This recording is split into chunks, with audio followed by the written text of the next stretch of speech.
ప్రహ్లాదుడు ఎవరు? విష్ణువు నరసింహస్వామిలాగా అవతారము ఎందుకు ఎత్తాడో మీకు తెలుసా?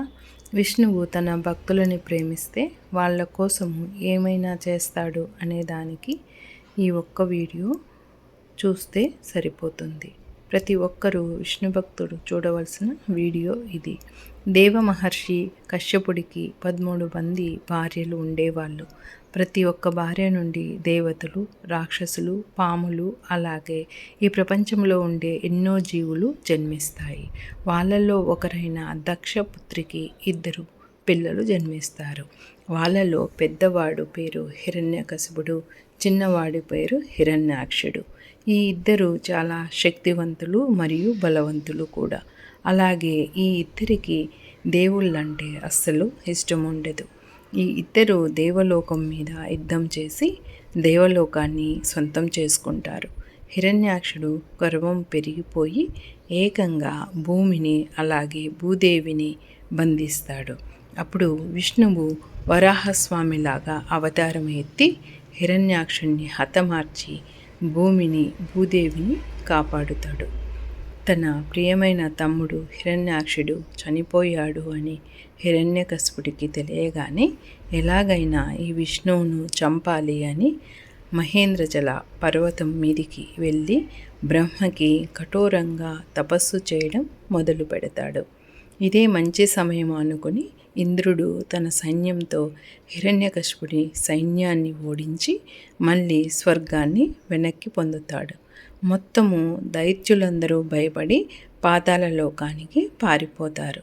కానీ హిరణ్యకశిపుడి భార్య కయాదు మాత్రము ఇంకా బ్రతికే ఉంటుంది. ఆమె అప్పటికే గర్భవతి అయి ఉంటుంది.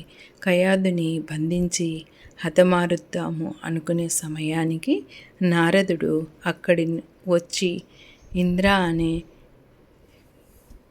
భక్తుడు ఉన్నాడు, ఆమెకు ఏ గాయము చేయకు, లేదంటే విష్ణువు కోపానికి నువ్వు ఎదురుపడాల్సింది ఉంటుంది అని అంటాడు. సరే అని ఇంద్రుడు ఆమెను వదిలేస్తాడు. నారదుడు కయాదుని తన ఆశ్రమానికి తీసుకొని వెళ్ళి, అమ్మ, హిరణ్యకశిపుడు వచ్చే వరకు నువ్వు ఇక్కడే ప్రశాంతంగా సురక్షితంగా ఉండవచ్చు. నీకు బిడ్డకి ఏ హాని నేను రానివ్వను అని మాట ఇస్తాడు. అలా కయాదు నారదుడి ఆశ్రమంలో ఉంటుంది. ప్రతిరోజు నారదుడు విష్ణువు మంత్రాన్ని జపిస్తూ ఉంటాడు. ఆ మంత్రాలు అన్నీ కయాదు కడుపులో ఉన్న ప్రహ్లాదుడు ప్రతిరోజు వింటూ ఉంటాడు. కడుపులో ఉన్నప్పుడే ప్రహ్లాదుడు విష్ణువుకు పరమ భక్తుడైపోతాడు. అలా కొన్ని నెలల తర్వాత కయాదు ఒక పుత్రుడికి జన్మనిస్తుంది. అతనికి ప్రహ్లాద అని నామకరణం చేస్తారు. అదే సమయంలో హిరణ్యకశిపుడి తపస్సుకు మెచ్చి బ్రహ్మ వచ్చి ఏం వరం కావాలో కోరుకో అని అనగా అతను అడిగిన వరానికి ముల్లోకాలు దద్దరిల్లిపోతాయి. నన్ను ఇంటి లోపల కానీ బయట కానీ చంపకూడదు.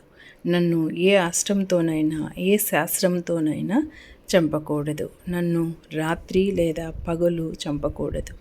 నన్ను ఏ మనిషి అయినా ఏ రాక్షసుడైనా ఏ దేవుడైనా చంపకూడదు.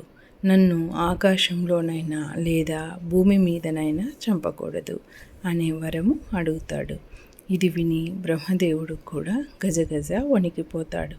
కానీ మాట ఇచ్చాడు కాబట్టి తదాస్తు అని వరం ఇస్తాడు. ఈ వరం పొందగానే ఇక నాకు తిరుగులేదు అని హిరణ్యకశిపుడు 3 లోకాలని ధ్వంసం చేసి కయాదు హిరణ్యకశిపుడి దగ్గరికి ప్రహ్లాదుని తీసుకుని వెళుతుంది. ప్రహ్లాదుని చూడగానే హిరణ్యకశిపుడు ఎంతో సంతోషించి హత్తుకుంటాడు. నా కొడుకుకి అన్ని విద్యలలో నేర్పించమని గురువులకు ఆజ్ఞాపిస్తాడు.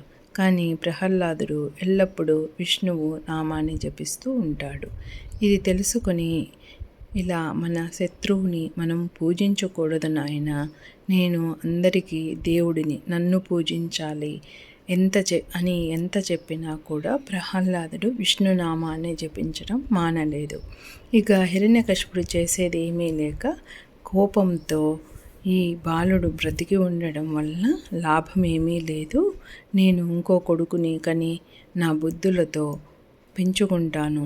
ఈ ప్రహ్లాదుని చంపేయండి అని ఆజ్ఞాపిస్తాడు.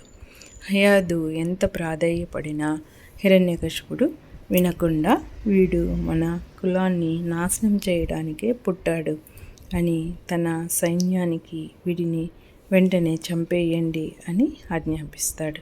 సైనికులు ఇష్టం లేకున్నా కూడా రాజు ఆజ్ఞ ప్రకారము ప్రహ్లాదుడిని చేస్తారు. అతని కాళ్ళు చేతులు కట్టేసి సముద్రంలో పడేస్తారు. కానీ తప్పించుకొని బయటికి వచ్చేస్తాడు. విషసర్పాలతో కరిపిస్తారు. కానీ బ్రతికి వచ్చేస్తాడు. ఎత్తుగా ఉన్న కొండలపైన నుంచి కూడా పడేస్తారు. కానీ బ్రతికి వస్తున్నాడు.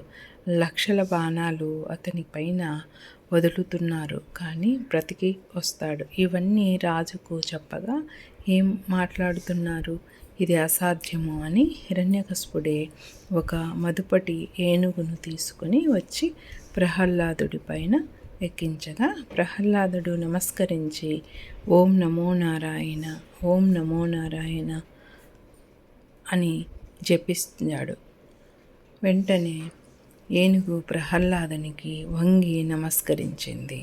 ఇక హిరణ్యకశిపుడికి ఏం చేయాలో అర్థం అవ్వలేదు. అప్పుడు తన చెల్లెలైన హోళిక అక్కడికి వచ్చి మొత్తం విషయం తెలుసుకొని, సోదరా, నా దగ్గర ఒక ఉపాయము ఉంది. నేను బ్రహ్మకి తపస్సు చేసి ఒక వస్త్రాన్ని కోరికగా కోరాను. ఆ వస్త్రము నేను నా మీద వేసుకుని నా నిజస్వరూపంలోకి మారి నా శక్తి అంతా ఉపయోగించి అగ్నిలోకి వెళితే అగ్ని నాకు ఏ హాని చేయకూడదు అని వరం పొందాను. ఇప్పుడు నువ్వు పెద్ద మంటను ఏర్పాటు చెయ్యి. నేను ఆ తుచ్చుడైన ప్రహ్లాదుని నా ఒడిలో కూర్చోబెట్టుకొని మంటల్లో కూర్చుంటాను. నా వస్త్రము వలన నన్ను ఈ మంటలు ఏమీ చేయలేవు. నేను అతనిని గట్టిగా పట్టుకుంటాను. దెబ్బకి ప్రహ్లాదుడు కాలి బూడిద అయిపోతాడు అని చెప్తుంది. సరే అని మరుసటి రోజు అన్ని ఏర్పాట్లు చేస్తారు. పోలి తన శక్తి మొత్తం ఉపయోగించి నిజస్వరూపంలోకి మారి తన మీద వస్త్రాన్ని వేసుకుని ప్రహ్లాదుని గట్టిగా పట్టుకొని మంటల్లో కూర్చుంటుంది. మంటలు మెల్లగా వస్తూ ఉంటాయి. అప్పుడు ప్రహ్లాదుడు నమస్కరించి ఓం నమో నారాయణ, ఓం నమో నారాయణ అంటూ జపించడం మొదలు పెడతాడు. ఇదంతా విష్ణువు చూస్తూ నవ్వుతూ ఒక్కసారి ఉఫ్ అని ఊదుతాడు. ఆ గాలికి హోళిక మీద ఉండే ఆ వస్త్రము ప్రహ్లాదుడి పైన పడుతుంది. అంతే, దెబ్బకి హోళిక మంటల్లో కాలి బూడిదైపోతుంది. తన చెల్లి మరణాన్ని చూసి హిరణ్యకశిపుడు కోపం మరింత ఎక్కువ అయిపోతుంది. ప్రహ్లాదుని తన మహల్లో నిలబెట్టి ఇలా అంటాడు, నీకు ఎందుకు ఆ విష్ణువు అంటే అంత ఇష్టము? ఆ విష్ణువు నా ప్రియ తమ్ముణ్ణి మోసం చేసి హతమార్చాడు. ప్రియ చెల్లెల్ని నా కళ్ళ ముందే కాల్చి బూడిద చేశాడు. అసలు నువ్వు నిజంగానే నాకు పుట్టావా అని అరుస్తూ మాట్లాడుతూ ఉంటాడు. అప్పుడు కూడా ప్రహ్లాదుడు నమస్కరించి జపిస్తూ ఉంటాడు. కోపంతో హిరణ్యకశిపుడు కాలితో గట్టిగా ప్రహ్లాదుని తంతాడు. ప్రహ్లాదుడు గాయపడి రక్తం వస్తున్నా కూడా విష్ణునామాన్ని మాత్రం జపించడం మానలేదు. అసలు నీ దేవుడు ఎక్కడ ఉన్నాడు? నాకు కనపడడే. నా ముందు వస్తే నేను హతమారుస్తాను. నీ భయమా నీ దేవుడికి? రప్పించు, ఇప్పుడే పిలిపించు నీ దేవుడిని అని అంటాడు. అప్పుడు ప్రహ్లాదుడు, తండ్రి, దేవుడు అన్ని చోట్ల ఉంటాడు అని అంటాడు. అన్ని చోట్ల ఉంటాడా? ఏది? ఈ సింహాసనంలో ఉన్నాడా? ఈ భూమిలో ఉన్నాడా? ఈ కత్తిలో ఉన్నాడా? పోని నాలో ఉన్నాడా? చెప్పరా, చెప్పు అని అంటాడు. అప్పుడు తండ్రి, అవును తండ్రి, మీరు చెప్పినవన్నీ చోట్ల ఉంటాడు. అంతెందుకు తండ్రి, నీ ముందున్న ఈ స్తంభంలో కూడా ఉన్నాడు అని అంటాడు. హిరణ్యకశిపుడు కోపంతో ఊగిపోతూ ఆ స్తంభాల్లో ఉన్నాడా, ఈ స్తంభంలో ఉన్నాడా అని అరుస్తూ తన గదని తీసుకుని వెళ్ళి ఆ స్తంభాన్ని గట్టిగా పగలగొడతాడు.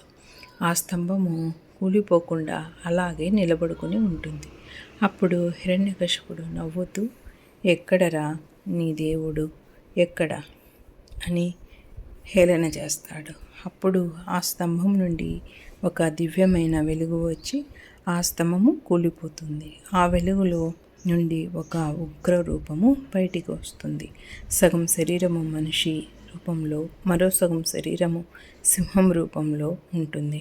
ఆయనే నారసింహస్వామి. ఆయన గట్టిగా కోపంతో అరుస్తూ ఉంటాడు. అరుపులకి 3 లోకాలు దద్దరిల్లిపోతూ ఉంటాయి.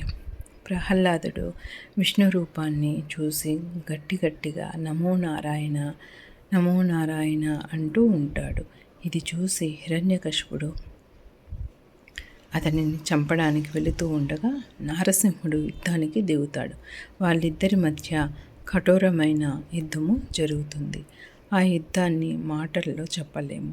నరసింహస్వామి హిరణ్యకశిపుడిని ఎత్తుకొని అతని కళ్ళలో చూస్తూ ఇంటి లోపల కాదు, ఇంటి బయట కాదు, ద్వారం దగ్గర కూర్చొని ఆకాశంలో కాదు, భూమి మీద కాదు, తొడల మీద పెట్టుకుని మనిషి కాదు, జంతువు కాదు, సగము మనిషి సగము జంతువు రూపంలో ఏ అస్త్రము కాదు, ఏ శాస్త్రము కాదు, తన గోర్లతో హిరణ్యకశిపుడిని కడుపు మీద చేతులు పెట్టి తన గోర్లతో చీల్చి గట్టిగా అరుస్తూ చంపేస్తాడు.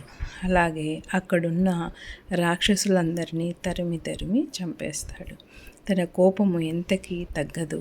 అప్పుడు సాక్షాత్తు శివుడు వచ్చి నారసింహుడితో యుద్ధం చేసి తన కోపాన్ని శాంతింపచేస్తాడు. వాళ్ళ యుద్ధము మామూలుగా ఉండదు. శివుడు శబరేశ్వరుడు రూపము ఎత్తి నారసింహస్వామితో యుద్ధం చేసి శాంతింపచేస్తాడు. నారసింహుడు శాంతించి ప్రహ్లాదుని తన తొడల మీద కూర్చొనబెట్టుకొని అతన్ని ఆశీర్వదించి అంతర్ధానము అయిపోతాడు. చూశారు కదా, ఓం నమో నారాయణ అనే మంత్రానికి ఎంతటి ఉన్న శక్తి. మీరు కూడా విష్ణు అనుగ్రహాన్ని పొందాలి అంటే ఈ మంత్రము ప్రతిరోజు జపించండి. మీకు విష్ణు అంటే ఇష్టము ఉంటే ఓం నమో నారాయణ అని జపిస్తూ మీ కోరికలను తీర్చుకోండి.